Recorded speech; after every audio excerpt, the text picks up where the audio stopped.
दर्शकों, देश में वक्फ कानून लागू हो चुका है। 24 घंटे का समय भी बीत गया है, लेकिन इसे लेकर विवाद है कि खत्म ही नहीं हो रहा। कई मुसलमान संगठन ऐसे हैं जो कुछ विपक्षी नेता हैं उनके खिलाफ मोर्चा खोले हुए। आप सोचिए, मुसलमान कई हैं जो वक्फ के साथ। जम्मू कश्मीर विधानसभा में एक तरफ वक्फ की लड़ाई हिंदुओं तक पहुंच गई। आप सोचिए, इस पर विधायकों के बीच हाथापाई तक की नौबत आ गई है। और यहां पर वक्फ कानून का विरोध नहीं हो रहा है, सिर्फ वक्फ कानून पर राजनीति हो रही है। देखिए जरा आज वहां पर कैसे हाथापाई और मारपीट हो रही है। वक्फ बिल संसद से पारित हुआ, राष्ट्रपति के हस्ताक्षर के बाद कानून बना और देश भर में लागू भी हो गया। लेकिन इसे लेकर सियासी लड़ाई थमती हुई दिखाई नहीं दे रही। पिछले 3 दिनों से वक्फ कानून को लेकर जम्मू कश्मीर विधानसभा अखाड़ा बनी हुई है। परसों पीडीपी के नेता इस पर विधानसभा में बहस की मांग कर रहे थे, जिसे स्पीकर ने ठुकरा दिया तो जमकर हंगामा हुआ। कल जम्मू कश्मीर विधानसभा के अंदर नेशनल कॉन्फ्रेंस के विधायकों ने वक्फ बिल की कॉपियां फाड़ दी और कानून पर चर्चा की मांग करते हुए जमकर नारेबाजी की। लेकिन आज ये लड़ाई मारपीट, गाली गलौज और हिंदुओं के खिलाफ आपत्तिजनक भाषा का इस्तेमाल करने तक पहुंच गई।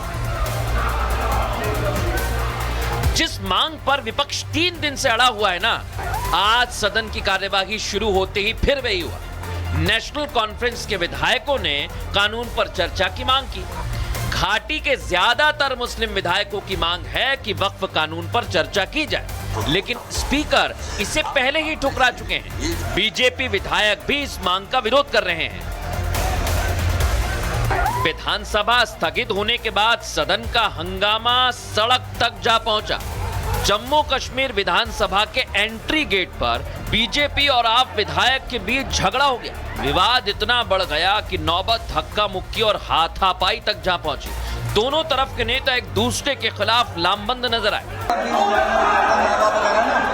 जम्मू कश्मीर विधानसभा की इन तस्वीरों को भी आप देखिए और इन तस्वीरों को देखकर कोई ये नहीं कह सकता कि ये सदन है जहां पर माननीय बैठते हैं और जनता के हित में फैसले करते हैं। और ना इन विधायकों को कोई माननीय बताएगा, क्योंकि ये जिस तरह हाथापाई, धक्का मुक्की और मारपीट कर रहे हैं, ये जनप्रतिनिधि की पहचान नहीं होती है। देखा दर्शकों आपने, वक्फ कानून के विरोध को लेकर ये सब हंगामा चल रहा है, लेकिन आम आदमी पार्टी के विधायक महराज मलिक और बीजेपी के विधायकों के बीच बहसबाजी हो जाती है। आरोप है कि आम आदमी पार्टी के इकलौते विधायक महराज मलिक बीजेपी और पीडीपी विधायकों पर आपत्तिजनक टिप्पणी करते हैं और दूसरे विधायक इसके बाद भड़क गए और नौबत हाथापाई तक आ गई। हालांकि बवाल के बाद विधानसभा की इमारत से विधायकों को मार्शलों की मदद से बाहर कर दिया। लेकिन सवाल ये कि जब वक्फ कानून का विरोध कर रहे हैं तो हिंदुओं पर आपत्तिजनक टिप्पणी क्यों की जा रही है? बीजेपी विधायकों ने आप नेताओं पर आरोप लगाया कि पहली बार डोडा सीट से चुने गए आपके इकलौते विधायक महराज मलिक ने विधानसभा के अंदर विवादास्पद टिप्पणियां की। तो महराज मलिक ने बीजेपी विधायकों पर विधानसभा में मारपीट का आरोप लगा दिया। महराज मलिक दावा कर रहे हैं कि उनकी बहस पीडीपी के विधायकों से पूर्व मुख्यमंत्री मुफ्ती मोहम्मद सईद को लेकर हुई थी, लेकिन पीडीपी विधायकों के समर्थन में बीजेपी विधायक आ गए और उनके साथ मारपीट कर दी।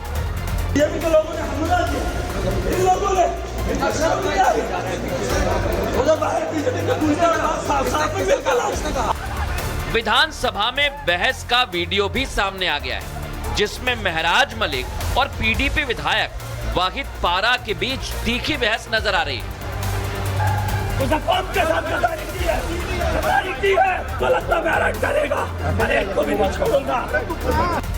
विधानसभा के बाहर आप विधायक महराज मलिक पुलिस पर भी बरस गए। उन्होंने पुलिस पर भी बीजेपी से मिली भगत के आरोप लगा दिए। चुना हुआ और अगर माफिया अंदर है, बाहर क्या हाल है? बाहर क्या हाल है? मजाक बंद करो। ये हाउस के अंदर हंगामा और एसएसपी ऐसे बात करेगा? अरे लीडर हूँ, कुछ भी बोलूंगा, मेरे खिलाफ ऐसे बात करेगा? मुझे हमला करने आया और आप मुझे बोल रहे हो आप यहाँ क्यों आए? आम आदमी पार्टी विधायक महराज मलिक के एक एक आरोप का जवाब बीजेपी ने दे दिया है और महराज पर हिंदुओं से गाली गलौज करने का आरोप लगाया है। वो रोज कुछ ना कुछ जनाब शनाब बोलता है। आज भी उसने सोशल मीडिया पे बोला कि हिंदू तिलक लगा के पाप करता है, हिंदू तिलक लगा के जो है चोरियां करता है, रेप करता है। ये गुंडा खुद है। इस पे PSA लगना चाहिए, इसका नार्को टेस्ट होना चाहिए, इसका DNA टेस्ट होना चाहिए। एक बात तो साफ है, केंद्र शासित जम्मू कश्मीर में सदन की लड़ाई न सिर्फ सड़क पर आ गई है बल्कि विधायक अपनी मर्यादा भूल गए हैं। उस वक्फ कानून पर बहस और अभद्र भाषा का इस्तेमाल हो रहा है जो कानून बना है। अब किसी भी विधानसभा की कोई एग्जीक्यूटिव पावर इसे बदल नहीं सकती है। फिर भी नेशनल कॉन्फ्रेंस, कांग्रेस और आम आदमी पार्टी विधायक अपनी सियासत चमकाने के लिए अपनी मांग पर अड़े हुए हैं। देखा दर्शकों आपने, इधर बंगाल में विरोध हो रहा है, दिल्ली में विरोध की तैयारी है, जम्मू कश्मीर में विरोध चल रहा है, लेकिन इन सब का तोड़ आरएसएस और बीजेपी ने निकाल लिया है। क्या है आपको बता देता हूं। वक्फ कानून पर भ्रम दूर करने की तैयारी है। वक्फ कानून पर भ्रम दूर करेगा आरएसएस का मुस्लिम राष्ट्रीय मंच।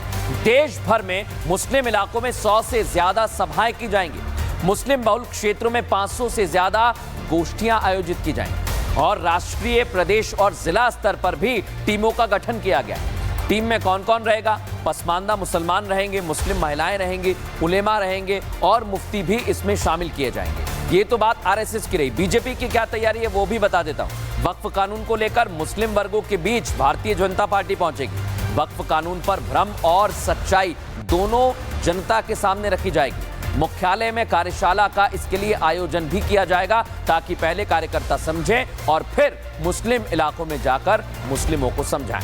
बहरहाल अब खबरों में आगे बढ़ेंगे। देखा दर्शकों आप, यानी एक तरफ ये देश को बांग्लादेश बनाने की धमकी दे रहे हैं, दूसरी तरफ केंद्र सरकार को धमका रहे हैं, पीएम के खिलाफ बातें कर रहे हैं और इधर इनके पीछे कई लोग हैं। लेकिन मैं आपको बताता हूं दर्शक, वक्फ कानून को लेकर ओवैसी से लेकर all India Muslim personal law board तरह तरह के हथकंडे अपना रहा है। अब all India Muslim personal law board ने देश में बड़े आंदोलन करने का प्लान बनाया, जिसे लेकर मौलाना साजिद रशीदी ने मुस्लिम संगठनों की क्लास लगा दी और इसे सिर्फ तुष्टीकरण की दुकान चलाने वाला प्लान बताया। वक्फ कानून बनने के बाद उन मजहबी ठेकेदारों की दुकान पर ताला लग गया है और अपनी दुकानों पर ताला लगने के बाद अब बड़े आंदोलन की तैयारी में है। All India Muslim personal law board ने बाकायदा इसके लिए प्लान भी तैयार कर लिया है। वक्फ कानून बना, भड़का रहे मौलाना। वक्फ बचाओ मुहिम के नाम पर 10 अप्रैल से 7 जुलाई तक आंदोलन की अपील की है। वक्फ बचाओ मुहिम के नाम पर दिल्ली के ताल कटोरा स्टेडियम में 22 अप्रैल को एक कार्यक्रम होने वाला है। 30 मई को लाइट बंद कर विरोध की अपील भी की गई है। 7 मई को दिल्ली के रामलीला मैदान में एक बड़ा कार्यक्रम होगा। इसके साथ ही वक्फ के विरोध में प्रदेशों की राजधानी में धरना और गिरफ्तारी कार्यक्रम भी चलाए जाएंगे। लेकिन ऐसे मुस्लिम संगठन और भड़काऊ गैंग को मौलाना साजिद रशीदी ने दो टूक जवाब दे दिया है और कहा कि ये नफरत फैलाने की कोशिश कर रहे हैं। ये वक्फ बिल अनकॉन्स्टिट्यूशनल है। ये वक्फ बिल आर्टिकल 14, आर्टिकल 25, 26, 29 का ग्रेव वायलेशन है। ये वक्फ बिल नहीं है बल्कि ये वक्फ बर्बाद बिल है। ये दूसरे उन्होंने कहा कि मस्जिदों के खिलाफ षड्यंत्र बर्दाश्त नहीं किया जाएगा। आप मुझे बताइए इस बिल में मस्जिदों के खिलाफ षड्यंत्र कहाँ है? उन्होंने कहा कि मुसलमान कभी सरकार को माफ नहीं करेगा। ये इस तरह के बयानात हैं जिससे मुसलमान जज्बाती हो रहा है और मुसलमान सड़कों पे आ रहा है। इधर दीदी के बंगाल के मुर्शिदाबाद इलाके में वक्फ कानून को लेकर हिंसा भड़की थी, जहां नफरती तत्वों ने पुलिस पर पथराव और गाड़ियों में आगजनी की। लेकिन अब वहां शांति है। हिंसा के बाद पुलिस ने फ्लैग मार्च किया है। हर तरफ पुलिस का सख्त पहरा है। दीदी ने सांप्रदायिक घटनाओं पर चिंता जताते हुए एकता और शांति की अपील की है। हालांकि वो ये कहने से भी नहीं चूकी कि वक्फ कानून से अल्पसंख्यक परेशान है, लेकिन वो उनकी संपत्ति की रक्षा करेंगी। और माइनॉरिटी लोगों को हम एक बात कहते हैं, देखिए आप लोगों को दिल में दुख हुआ है, वो आपका प्रॉपर्टी के लेके, आप भरोसा रखिए बंगाल में ऐसा कुछ नहीं होगा जिसमें कोई डिवाइड एंड रूल होगा।